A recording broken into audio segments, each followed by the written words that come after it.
I think a toad almost took me off this earth one time, right?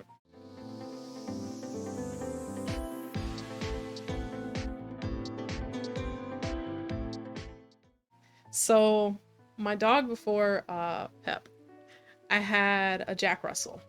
His name was Lucky. I had a Jack Russell. And he had a ton of energy, as was typical for the breed. So what I would do in the afternoons, like when I got out from school, I would let him outside for a couple hours while I did like my homework and stuff. Like I would take him on an actual walk, and then I would we have this one little section of my mom's yard at the time that was gated. She didn't have like a full gate around the house. So I would put him out there in the one little section. And I went out there one night.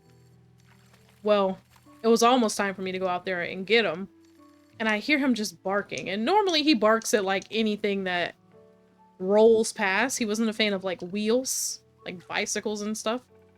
But I heard him barking, so I was like, oh, okay, it must be like a kid riding by on a bike. But then he kept barking. So I'm like, well, I was about to bring him in about 15 minutes anyway. Let me just go out here, you know, see what's up and go get him. And lo and behold, I go out there and he's barking at like the house. Like from my angle, Chub, from my angle, he's barking at the literal house. And I'm like, what's over there? What is this? And I get closer to him. At this point, like, it's starting to get dark out, so I can't really see. I get closer, and it's one of those giant bufo toads. And it's literally, not even exaggerating, it's the size of his head. And he's barking at it. He's standing there, like, so close to it, barking at it. And he's kind of doing, like, a little, like... He's not biting it, but he's doing that thing dogs do when they kind of, like, lunge forward, like they're gonna touch it, but then they get afraid. And he's just standing there barking. And the thing is here, he is here, barking at it. It's not moving. It's not trying to hop away. Mortified. I am absolutely mortified.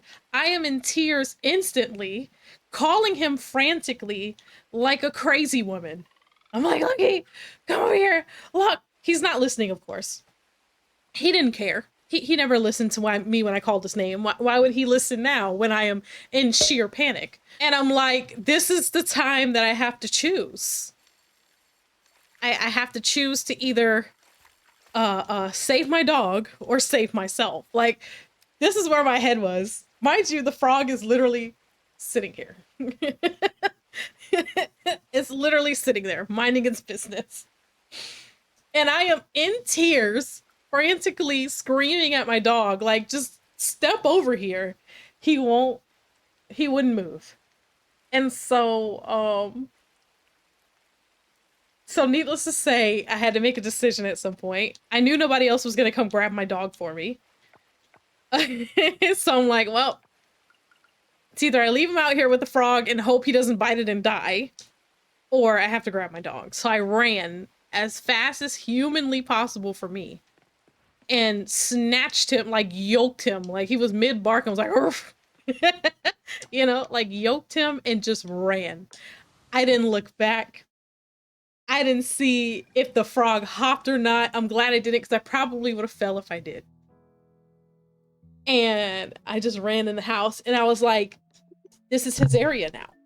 I can't put my dog out here in this fence. The frog lives here now. He has claimed it and it is his, and I'm not going to argue. So I didn't let my dog sit out there in that area for like a month and a half. Like, I'm like, sorry, dude, you get walks and the dog park twice a week when I can take you. Okay, it's just you can't have that area now. It belongs to the frog. Never saw it again, thankfully. But I was traumatized.